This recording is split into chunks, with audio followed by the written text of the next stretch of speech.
వస్తారేమో అని అసలు తాను వచ్చినటువంటి విషయాన్ని ఇక్కడ 2 గుణాలు చెప్పింది. నలుడి సౌందర్యాన్ని వర్ణించింది, నలుడి యొక్క పరాక్రమాన్ని వర్ణించింది. ఇప్పుడు ఈ 2 వర్ణనల వల్ల దమయంతి మనస్సులో ఏముందో తెలుసుకోవాలి అనేది. నీకు నలుడంటే ప్రేమ అని అడిగితే బాగుండదు. అది కవిత్వ ధోరణి కాదు, శాస్త్ర ధోరణి అయితే కావచ్చు కాక.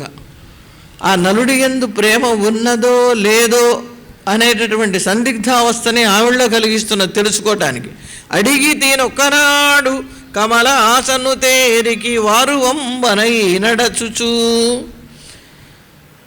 ఉర్విలో నిషధనాధునికెవ్వత యొక్క భార్య అయ్యడునని చక్రఘోషమున ఇంచుక కాని అంత ఏర్పడవిననైతి నీవనుచు పల్కిన చందము తోచమానిని. సరే, ఇదండి పద్యం అంటే ఇట్లా అందంగా రాయాలి. ఇక్కడ చూడండి, చంపకమాల.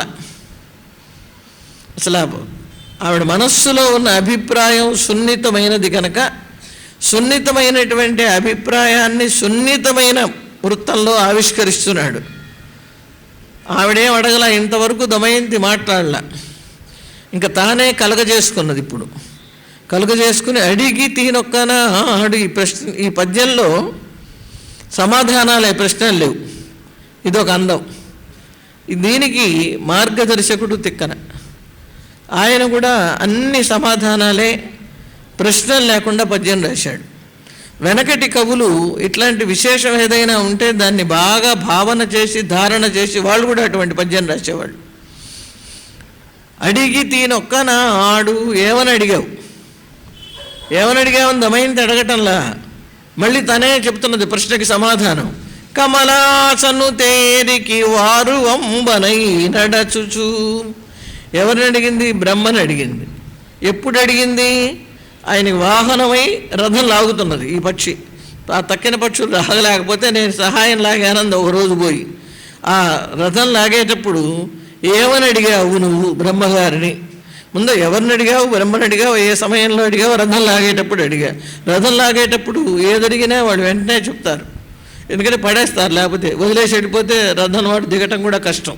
తగినంత పరిస్థితులు లేకపోతే వాహనాల మీద ఉన్నప్పుడు వాళ్ళు దిగటం కష్టం. నడిపేవాడు సరిగ్గా నడపకపోతే ప్రాణానికే ముప్పు వస్తుంది.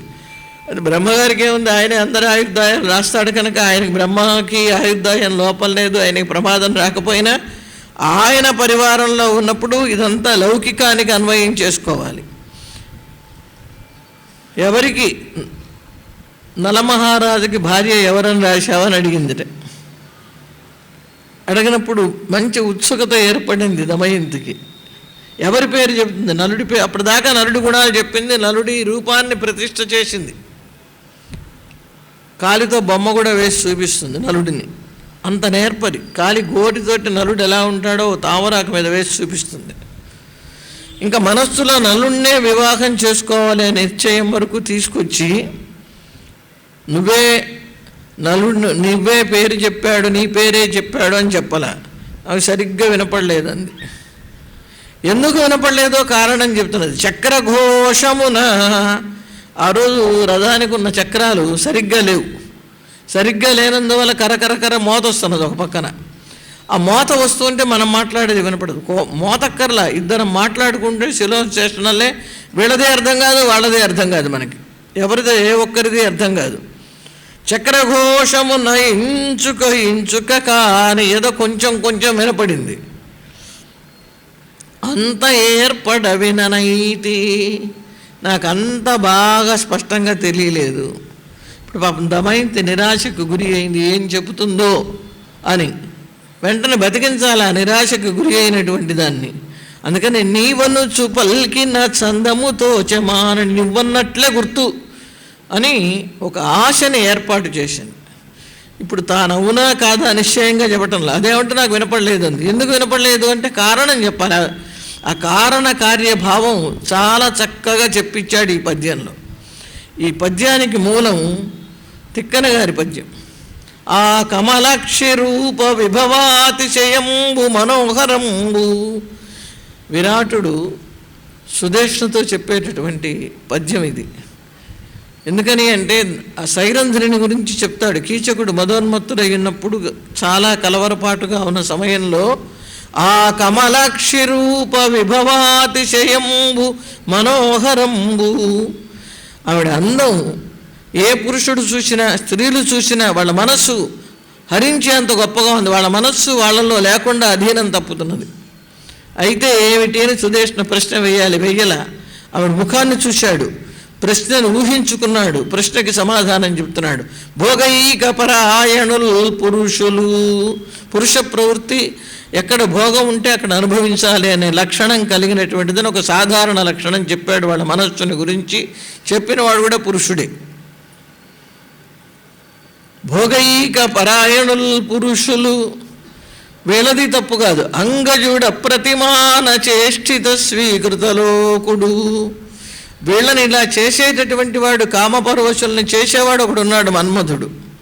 ఆ మన్మధుడికి వీళ్ళు చిక్కుబడి ఉన్నారు కనుక ఆయన ఆడించినట్టు ఆడే ఆట బొమ్మలు. అట్లగూట చేటు పురమ్మునకు, ఇవాళ కీచకుడికి అపరబుద్ధి పుట్టింది. ఇంకా ఆమెను చూసిన వాళ్ళకల్లా ఇటువంటి బుద్ధి కలిగితే చేటు పురమ్మునకు ఎల్లవారకున్గాకటులుండు, ఇంకా నగరం అంతా పోతుంది. రోజుకోడు హరి అని పోతుంటాడు. ఇట్టి అవగాడపు పొత్తు మనంగా వచ్చున, ఇటువంటి ప్రమాదకరమైన వాళ్ళని మన అంతఃపురంలో ఉంచుకోవటం తగదు అని భయభ్రాంతుడైనటువంటి విరాటుడు సుదేష్ణతో పలికినది. అందులో కూడా ప్రశ్నలు లేవు, సమాధానాలు.